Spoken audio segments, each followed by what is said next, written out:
guano is about the way to go.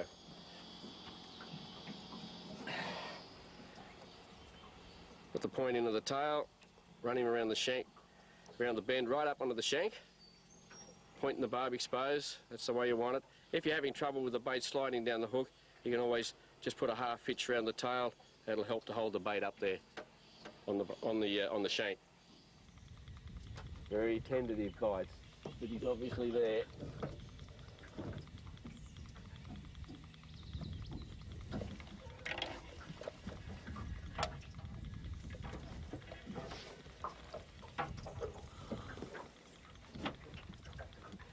When you're sure you've got them on, always try and get them off the bottom as quickly as possible. Once they're into free water, as I say, then you can take your time, play the fish to the bait. Try and get them off the bottom, because if they can, they will wrap you around a rock pretty quick. You'll notice the rods I'm using are fairly soft action. They're not a fast action rod. Nice slow bend, soft action in the rod to take those thumps and bumps of the typical brim fight. Here comes.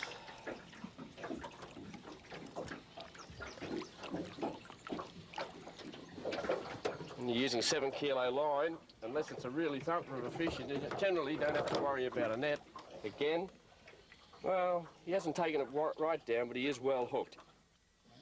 Tide's turned, the boat's swung around, end of the tide. Last half hour of the tide, we've picked up 4 quality Hawkesbury River brim. I think we'll shoot down river and try some of the other spots. Between Spencer and Bar Point is Pumpkin Point. It sticks well out into the river on the southern bank. This means it cops the brunt of the run-out tide. It really hits this point hard, so you can only fish it pretty well at slack water. In fact, the last 2 hours, the run-out on the small tides is best. Again, it's deep water and good formation on the bottom, and it fishes very well through February and March for those big thumper brim and school dew. Anchor about 2 to 3 boat lengths out from the shore and use plenty of burley. It fishes well all along the shoreline, and remember to use enough weight to get your baits to the bottom. I find the best baits are prawns, chicken gut and pink nippers. It's a great brim spot here at Pumpkin Point.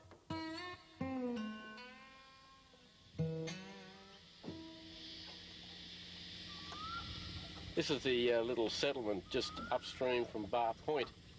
Good little spot this. I mean, earlier this year, around about February, there were bag limit catches of 20 plus brim coming out of this area for 20 kilo clean weight. They were huge thumper brim. That was around about February. I think the fish were aggregating on their way downstream, heading out to sea to spawn. But they stayed here for about a month or two, and a lot of anglers caught some very good fish here. We're fishing it now on the run-in tide. Again, it's better on the run-out, but it's not too bad on the run-in. It's a little bit off the main channel, so you don't get quite the heavy run you can get at some of the other spots. And we'll give it a go for a little while, see if we can't pull a fish or two.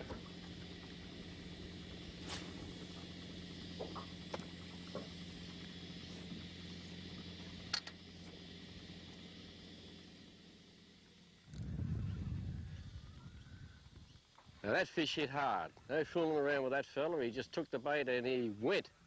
But he's not a real big fish, just very aggressive.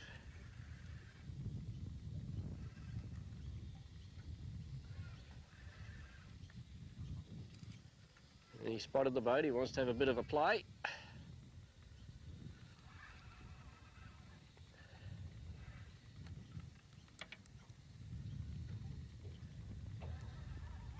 Ah, it's a little school dew. Huh. Little soapy jewfish. And he'll be undersized. 45 centimetres is the legal size for these fellas. He swallowed that hook well down. If you can, good idea to not even take them out of the water. These are a fairly fragile fish, and if you're going to release them, you're probably better off just cutting the hook and letting him swim away. If you handle him, he won't survive. Now, he's okay. He'll swim back down. If you take them out of the water, hold them in your hand, take the scales off them, they're not going to survive. Far better to just cut the line, let them swim away.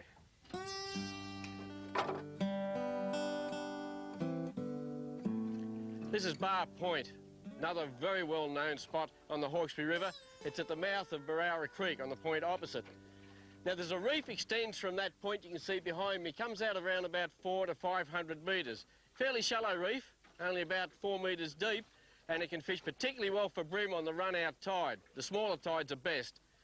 Where we're anchored actually is just on the drop-off. drops down from about 4 metres down to about 7 or 8 metres, and it's a fairly sharp drop-off too. Middle of the run-out tide, sometimes they pick up some very good catches of jewfish. You'll get school jew, but you'll get jew up to 30 kilo. They tend to lie along the edge of that drop-off. That's what we're trying for now. But for bream, anywhere from February through to around about the end of April, top spot for big bream on the reef itself. Very rough bottom, you'll tend to lose a bit of gear, but you'll also catch some very good fish. But remember, the smaller tides. As you can see, it's fairly prominent in the main channel. On the big tides, there's a huge runoff. But when there's a smaller tide and less run in the water, fishes very, very well. So keep this spot in mind. Bar Point for bream on the run-out tide, and the middle of the run-out on the edge of the drop-off for a good chance for a big jewfish.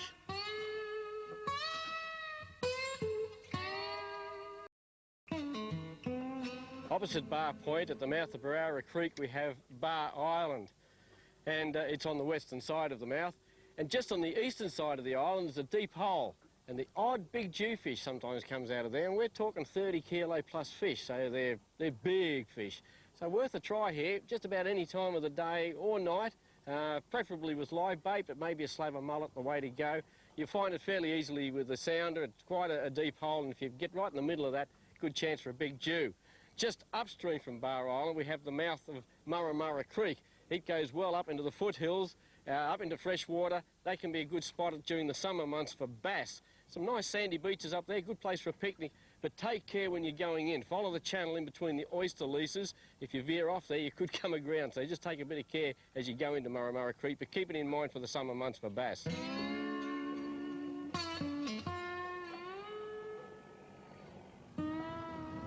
We're entering BEROWRA Creek now. For about the first half of BEROWRA Creek, it's relatively shallow water, very rarely deeper than about 4 metres. If you go into any of the little bays, you'll find that they're just full of mud. In fact, if you get out of them at low tide, you're likely to finish up to your waist in mud. Not particularly productive. We're just going past Beauty Point at the moment. One of the spots where you can pick up a few flathead. There's a bit of a hole just off the shoreline, only about 30 metres out, and they do pick up some nice flathead. But the better fishing is definitely up the top end of BEROWRA Creek where the water gets deeper. So we'll head up there now and have a look at a few of those spots.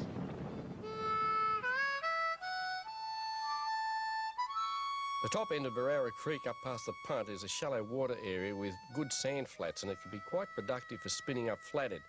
It's best fished early morning or late afternoon, and the rig I use is whitebait ganged up on a set of number 4 hooks with a small sinker above the hooks. Just cast and slowly retrieve the whitebait over the sand flats and around the weed beds, and that's where you'll find the flathead lie, waiting to ambush any food that goes past. They're not huge fish, but in a good session you can get your bag limit of 10, and they can really put up a good fight when fishing this way. It's also a good spot to try with lures, the man-stretched shallow running lures, because it's only about a metre depth here. The little crawdads, Mr. Twisters and McGrath attack lures. They'll all work on the flathead around this area. Another good flathead spinning ground during the summer months is Brisk Bay at Batonga Beach near the mouth of Broken Bay. It's reasonably protected from northeasterly winds, and some very good catches of flathead are taken by spinning whitebait or lures.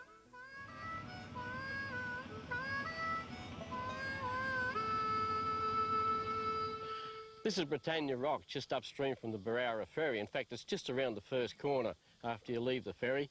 Now, this is a top blackfish spot. Just out from the rock, you'll see there's a shallow reef, and if you can just drift your float just on the outside of that reef, you've got a good chance of picking up some nice blackfish. Mainly during the winter, but you can get them during the summer too. So keep this in mind, Britannia Rock for blackfish. The rock wall near the ramp at the western end of the Brow Waters ferry is a great spot for the land-based fisho.